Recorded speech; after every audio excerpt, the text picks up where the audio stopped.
Well, so correct me if I'm wrong, but also part of the disclosure you gave to Alex was that you had been approached for the same agenda, and Well, that backfired in their face too, right? what's interesting is not directly, but like in 2008, for instance, I was flown up to Canada to be a part of a documentary film, and the documentary never came out, and it was with some people associated with tragedy and hope, interestingly enough.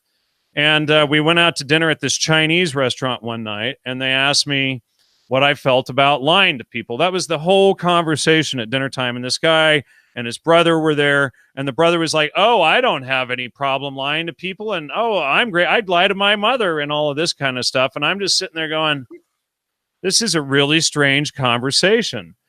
So then the next morning, I was dropped off at the airport, and as I'm standing on the curb at the airport, the guy's got the window down and he says, "Oh, by the way, that was a job interview last night, but you didn't get the job." And I'm like, "What are you talking about?" And he drives off.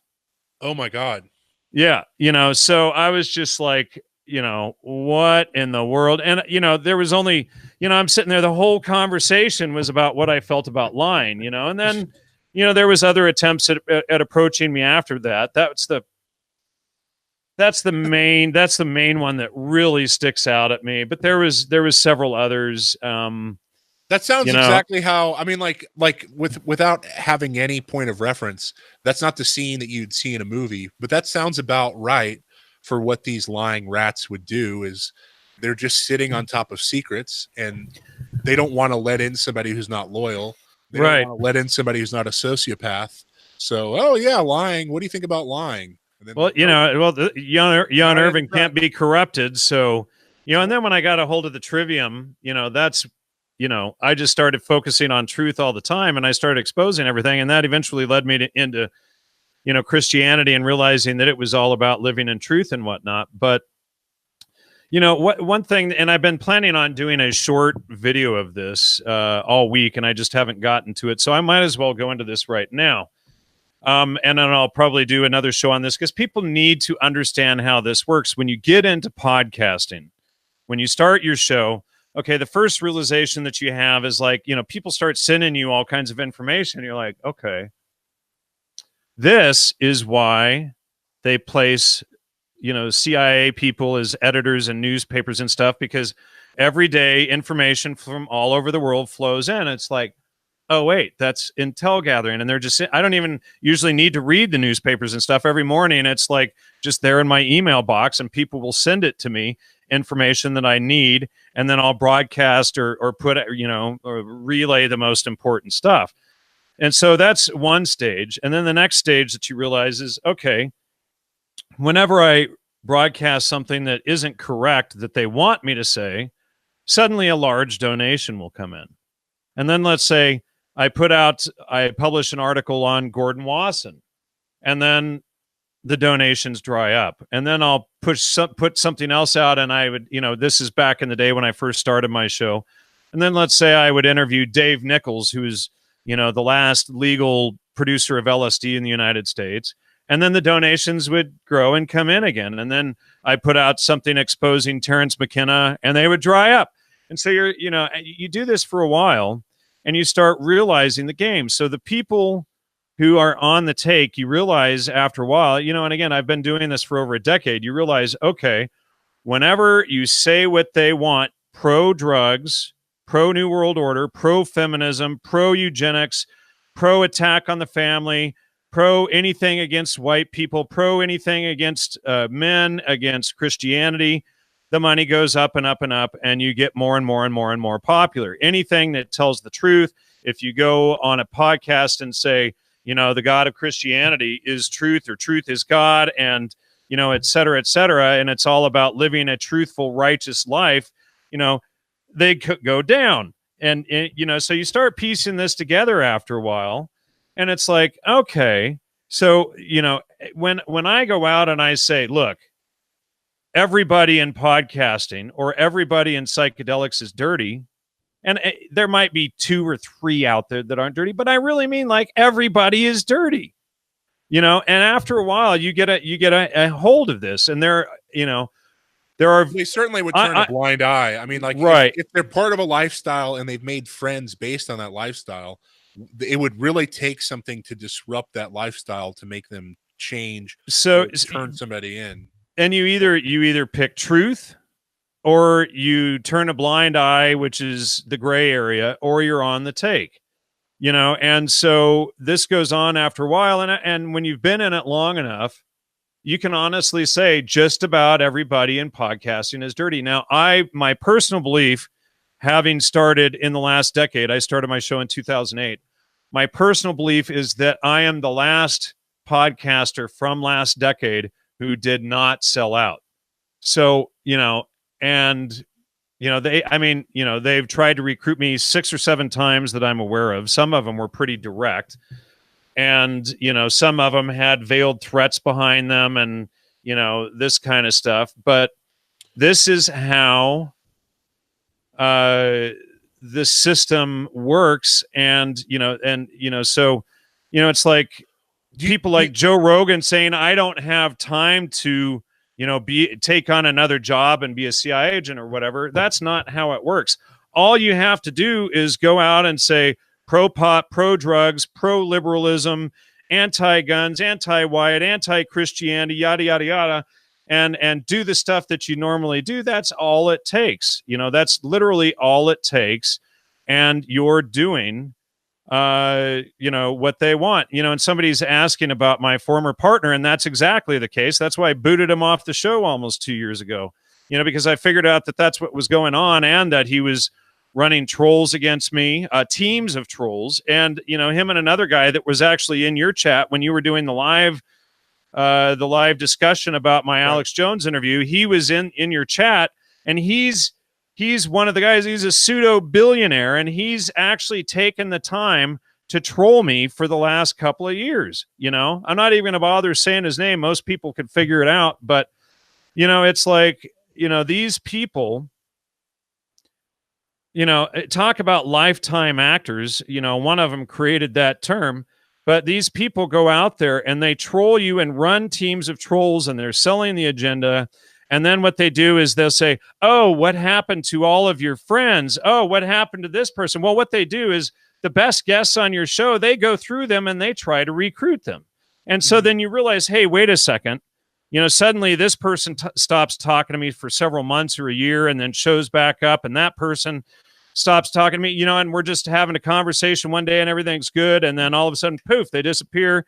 Or you figure out somebody, you start going through somebody's citations and work, and you're going, wait a second, this doesn't check out, And so when you realize these things, you go, oh, I see. They flip sides, but they'll go through, just real quick, they'll go through your guests, and they will recruit the best people that you've had on. And then when you come out saying that person has gone dirty, they say, oh, Jan Irvin thinks everybody is dirty. I mean, we know who's flipped. And the issue is, and one of them even told me this, oh, well, you can always tell if somebody's dirty or straight because of consistency of behavior. And if their behavior is suddenly not consistent anymore, they've switched teams. And then, a year later, that guy, suddenly his behavior totally went haywire. And it was like, oh, are you kidding me? The same guy who told me that. Go ahead. Well, your willpower comes across like on your Facebook or on Twitter. See, I see one of them in there right now trying to post garbage up about, he's trying to do damage control on himself right now in the chat. Have you ever heard of the Cartman drama triangle? Has that ever come up in your life? It's victim, rescuer, and persecutor. It's just a way that people deal with, what do you call them? Dysfunctional families. The tactics that you're talking about, because these people are persecuting you, they have to put on any image besides persecutor. So they're always rotating between the other two. They're always playing the victim or the rescuer, because the last thing that they can put on is an image of persecution. So it's always that they're being persecuted, even though they're on your platform or on your Twitter, or they're rescuing you, and they do something called concern trolling, and they'll send emails telling you it's gaslighting. Oh, I worry about you. And luckily there've been some broadcasters who've made that public knowledge now where most people are educated up on it, and Yeah, Marxists can't you should get away ban with it. Crypto Beast right now I on your haven't chat even there. I haven't even looked at the chat. But Typically what I like to do, it's like, I'm not naming names. All I'm saying, typically what I like to do in my chat is just let people expose themselves. But I know what you're saying as far as yeah. tactics and what people do. But Asking for evidence is not damage control. It's part of research. It's like when they lie and go through the hate group and have to post up every single thing that they already know is false and then pretend that they're not trolling and not funding this kind of stuff and not, running teams. It's like can the crap. We see you, you're busted, you're done. Get out of here. Seriously, take off, It's like so go buy some more friends. Seriously, go take off. So on Alex Jones, you presented something like a flow chart or like you presented basically like a working model for how people could view the overall network, these podcast networks. Has there been any change in like since you started compiling this information, has there been any change in that overall structure? Is it fluid or is it pretty much proven itself? It's pretty well proven itself. Oh, look, see, now they're saying, oh, banning people. Wow. Oh my God. It's like, yeah, trolls get banned for trolling. Grow up, people. Seriously, grow up.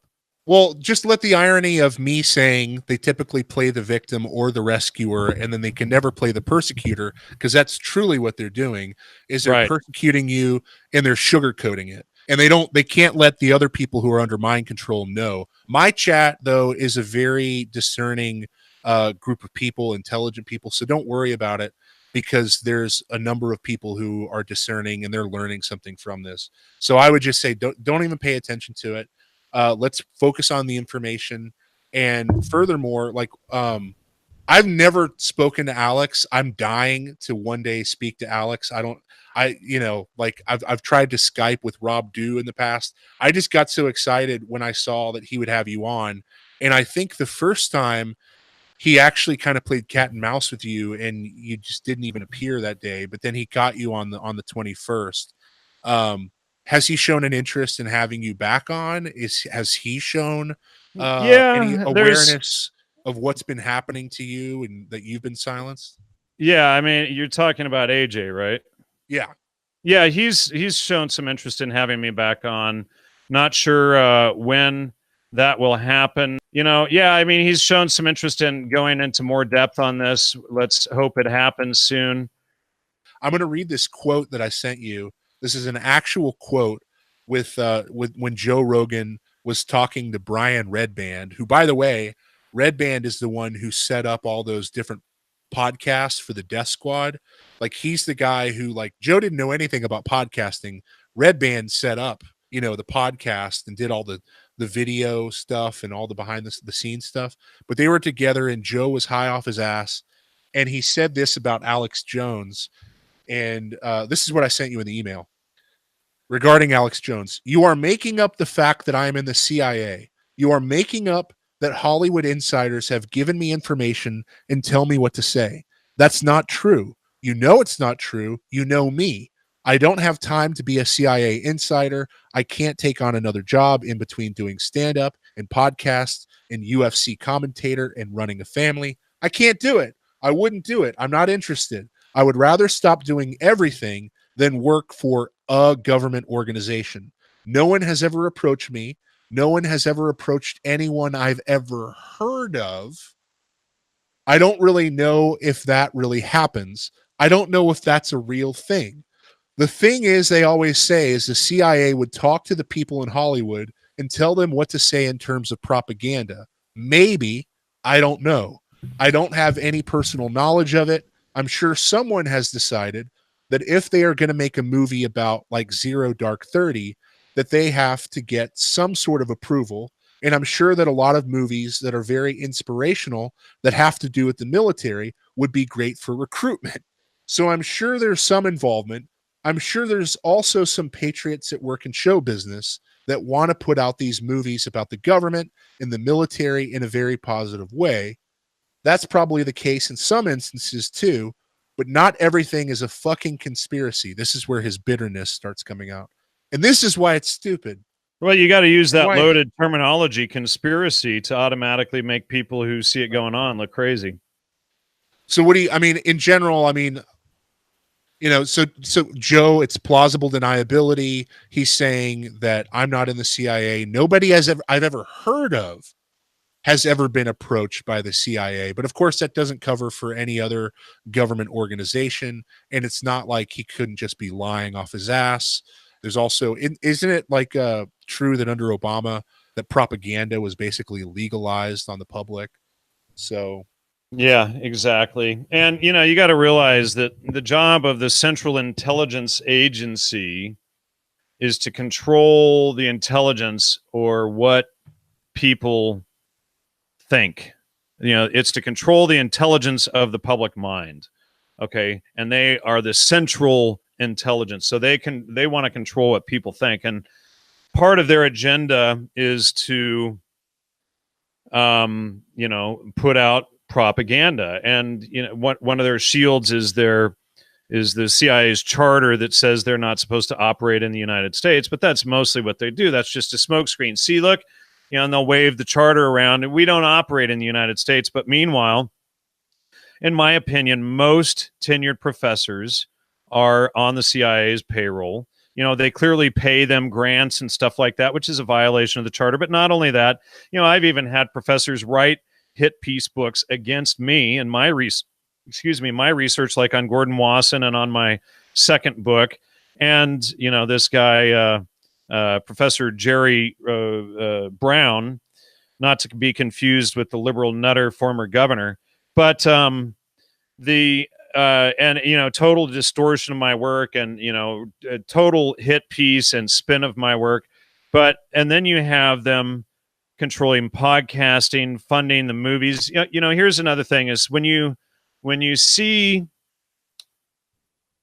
all of the media suddenly out all at once promoting transgender or promoting veganism or promoting, you know, homosexuality, or every movie, every TV show has a homosexual main character, etc. This isn't, you know, this isn't just coincidence. This is intentional social relations. This is done operationally. And you'll see, like, in 1 or 2 months, every magazine in the newsstand will have these themes in it. You know, this is what they are operating on behind the scenes. And this is what they want to, you know, these are the messages that they want to put out to control and normalize the public mind.